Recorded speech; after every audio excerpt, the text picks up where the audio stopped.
The first thing to understand is that our psychology is multiple. This means we don't just have a single way of thinking, feeling, and acting, but we have many, as if there were many people living within us. The sum total of all these elements, together with our conscious part, is what constitutes us as individuals. You can see this for yourself if you observe the different reactions and feelings that you have towards the various events of life. You can easily verify that we're not just one, but many.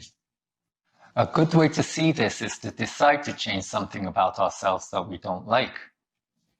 An angry person, for example, can say to himself, "I'm not going to yell at my children anymore," and be determined not to, but after a while finds himself shouting at them again and doesn't understand when it was that he lost control. We invite you to try this experiment, which not only shows that we contradict ourselves, but also that our consciousness is usually asleep, which is why we tend to lose control of ourselves. Try it and see for yourself.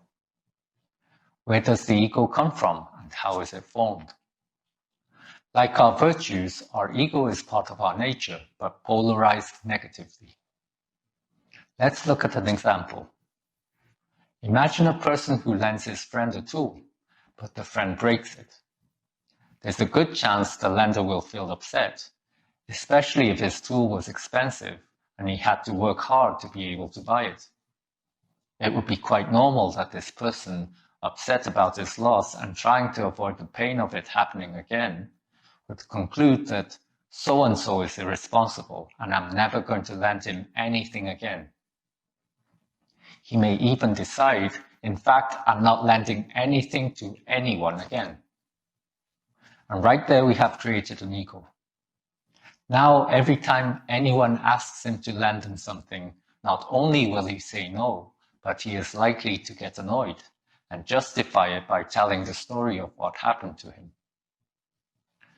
You can just imagine his angry face refusing to lend someone a tool.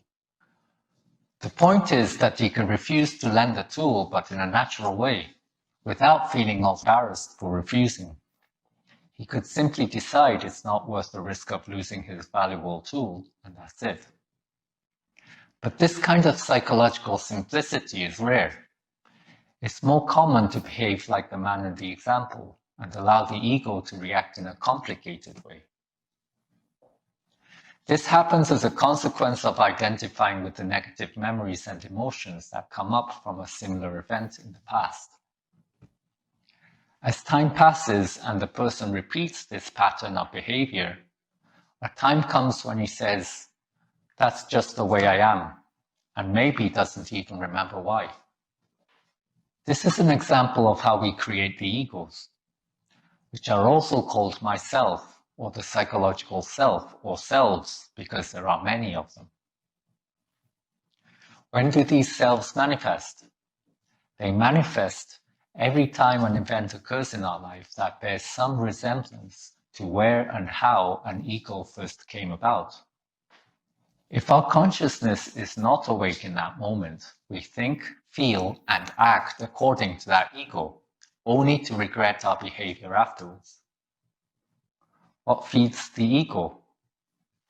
When our conscience is active, we know what's right, what's fair, and what is positive for our life. But when our conscience is not active, it can't guide us.